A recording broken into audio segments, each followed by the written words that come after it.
Well, ladies and gentlemen, the momentum that Donald Trump has right now is absolutely crazy, coming off the huge Butler rally.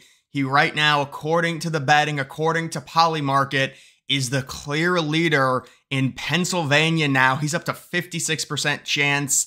It was tied like a week ago. A few days ago, Trump won ahead, and now he's 12 points up in PA.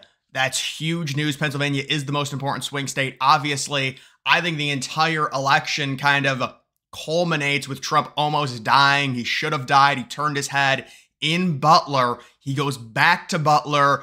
Elon comes out full dark MAGA. They have a huge rally. There's 80, 90 people reporting, 100,000 people there. And it is the most important state. He almost gets killed in the most important state. He comes back there and has one of the biggest political rallies ever, and he ends up winning the state. That is what we're looking at here, and he is up by 12 there. He's up by a lot in Arizona. We've said it before. Seems like liberals are almost giving up Arizona, or at least it's trending to Trump, possibly outside of the margin. Maybe it's around a 3.5, 4-point victory in Arizona. The internal polls, the Trump people say, are very good. Georgia, it's similar to Arizona, although I will say I think Arizona a little bit higher chance than Georgia. They've got both Arizona and Georgia. These are just betting odds at around a 63% chance. But I mean, certainly, dude, Pennsylvania, Arizona, Georgia, North Carolina, the election's over. Just Pennsylvania, Georgia, North Carolina, at that point, the election would be over. But if you're talking about like which states are starting to lean to Trump, I would say Arizona. And then after that, it would be Georgia, then North Carolina, and then Pennsylvania. Just because the Rust Belt, it is what it is. But you can see they're only true swing states right now. I mean, certainly all these are swing states as well, but states that are like 53 to 47, 52 to 48 that are really, really close, Wisconsin, Michigan. Remember, both of those odds have gotten very tight to where Trump's made up significant ground in those states.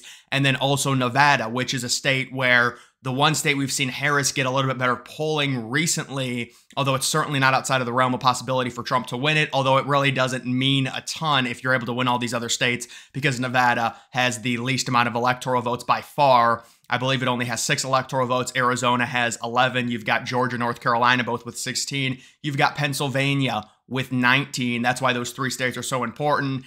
And then Michigan also does have 15 as well. And certainly there's been rumors that possibly the Senate race in Michigan is very close, which is great news for Trump, because Trump, we've seen on average in all these polls, he outperforms the Republican senators by a few points. Sometimes it's even more than that. I think when it comes to election night, you're going to see that number decrease. Trump will still outperform them, but it won't be the crazy numbers that we've seen, like the Moreno in Ohio. I just saw another poll out of Ohio where Trump was leading by 7, but Moreno was down 4. You're talking about an 11-point split ballot difference, which to me is just not going to happen when it comes to election night. You're going to get a lot more of those people just voting down ballot, voting for Moreno, and that's going to help them in the Senate. And you could be looking at, I mean, people saying 53, 54 seats. If you talk about possibly the Rust Belt, some of those races going the Republicans' way, maybe in Michigan, maybe in Pennsylvania for the Senate, and that would give Trump a big majority, and then eking out a House victory. Right now, they've got Republicans at around a 40% chance to win the House, but if Trump wins like we think he will by a decent margin,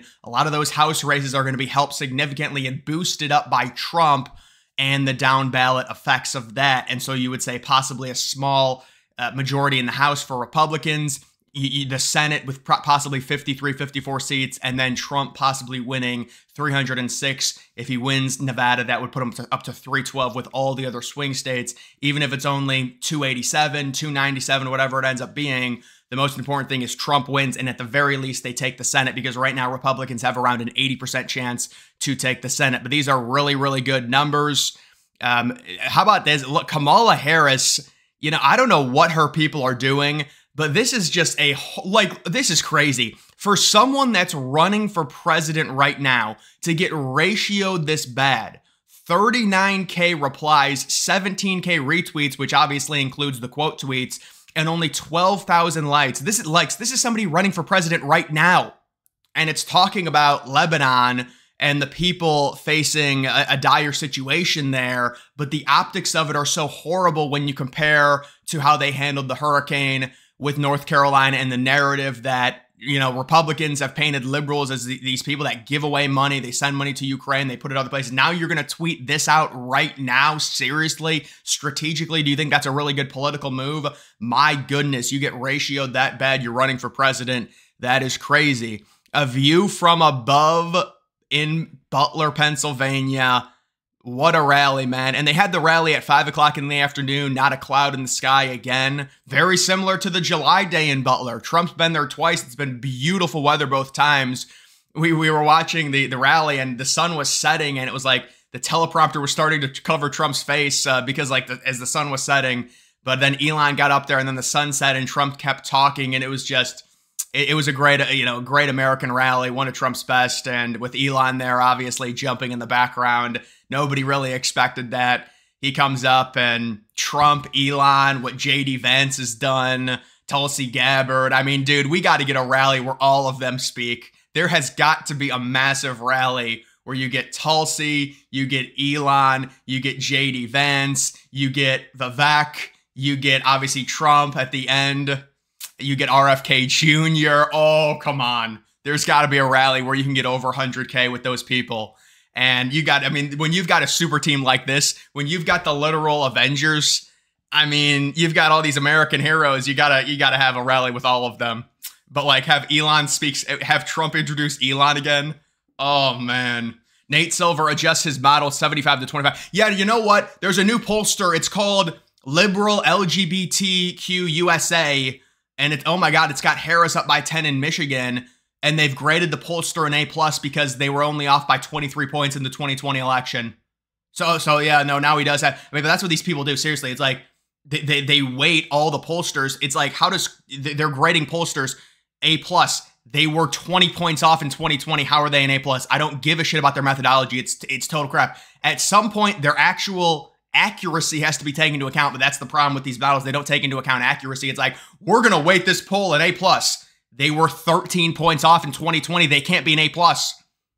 How 13 points off is the equivalent to an F.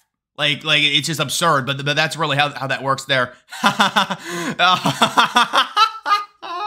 Liberals are so pissed off. Dude, but, and then in this clip, Trump, wait, what did Trump say in this clip? Come here. Take over, Elon. Yes, take over, Elon.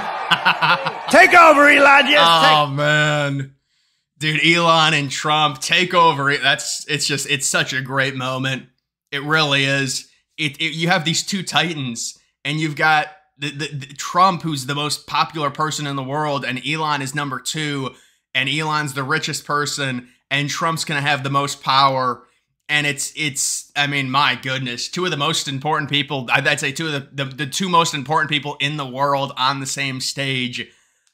Quite possibly, you could argue some other ones like Putin, but maybe in front of Elon. I don't know, man. What Elon influences with all of his businesses and the rockets, along with the cars, and now he's building tunnels, and it is truly amazing. So Elon and Trump there, and now apparently Elon want maybe do a smartphone, maybe do his own, web search engine, which is something that we certainly need. And now you've got people like, I mean, Hillary Clinton is just, she looks terrible. She looks like a train wreck. You can tell the 2016 election aged her an extra 10 years. And she comes out and says that she wants, and how about Cenk? How about Cenk waking up to this? I mean, obviously we don't have a lot of faith in him, but Hillary Clinton just said on CNN, quote, "We lose total control if social media content is not more regulated." Exactly. She's accidentally admitting the whole point of their attack on social media. Social media cannot be contained, and they're losing their grip on power. They hate it. Well, no, that's absolutely right. And it is crazy that they're this open about it. Like you would think these people, it's such a horrible thing to say that we're going to censor you and basically take away your First Amendment on the internet because we don't think it exists, because they already admitted that in 2020 and 2021 when they controlled all of social media. It's only recently come out now with Elon taking over X, where they've lost control. And she's really talking about, I mean, I don't know, man. There's rumors that Zuckerberg is now a libertarian. And Zuckerberg's changed his look now. He's more mellow. He called Trump a badass. I don't know, man. We're starting about X and maybe Facebook now. I don't have a lot of faith in Facebook, what happened in 2020. But this is changing a little bit. And as long as Trump wins, I think the social media is going to be a lot more free, obviously, than it was with Musk taking over there on X in what was it, 2022. Certainly, there's going to be big problems because remember what this was recently. This was not like from a while ago. This was like yesterday. Hillary Clinton said that and this is exactly what I said. They will end up blaming the entire thing on, like, they will blame X for some type of violence that happens in real life. And that's exactly what Hillary Clinton was saying, because that's the one kind of guilt trip where they can get at. They can't just say, hey, we want to silence everything that we don't agree with. So they argue, oh, because it's causing violence, the words are causing violence and harm, we have to regulate it. That's what they'll do 100%.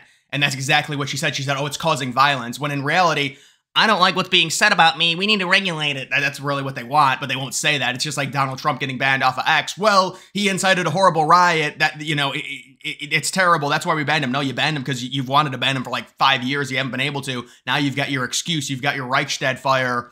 So that's what they did there, when we all know January 6th, Trump's been totally vindicated. Everything that's come out, Trump calling for the National Guard, saying, I want active duty troops protecting the U.S. Capitol, and they denied it because liberals wanted a huge event on January 6th to be able to use it as political leverage against Donald Trump. It's horrible, but that's exactly what happened, and we know via transcripts now that the House Republicans released that happened, and he said 3 days there's going to be a huge event. You need to have all hands on deck so nothing happens. If they had the National Guard there, they never break through. There's no insurrection. There's no crazy trial, January 6th committee against Trump. They made it happen with weak security when Trump demanded active duty troops guarding the U.S. Capitol in Washington, D.C. on January 6th, and he did not get them. And he said on January 6th to be peaceful. But we're not going to rehash this for the 50th time, guys. That's just the reality. Trump is looking really, really good right now. You've also got this. So they've been reporting on this daily. You've got over 4,000 mobile devices at the Kamala Harris rally in Flint. Using the previous Harris rally overlay attendees, almost all of them were at 3 or more of the past rallies. So, I mean, if this is true, they're basically just taking the same people and going from city to city, because nobody wants to see this woman. But even if it's not true, look at where she's hosting these events. There's 4,000, like, this is like an arena built for elementary school kids. I mean, it's just, there's not even an upper deck to it. There's no middle deck. There's no club seating. There's nothing. There's no suites because the arena's so small. It just goes to show you, I mean, nobody wants to see this woman, no matter where she is. They're not doing rallies. Now I saw Walz is going to appear on Fox News. That should be interesting. I think that's happening today. So we'll have to see about that. But either way, guys, that is going to do it for this video. Make sure you follow me on X. Link to that's always in the description.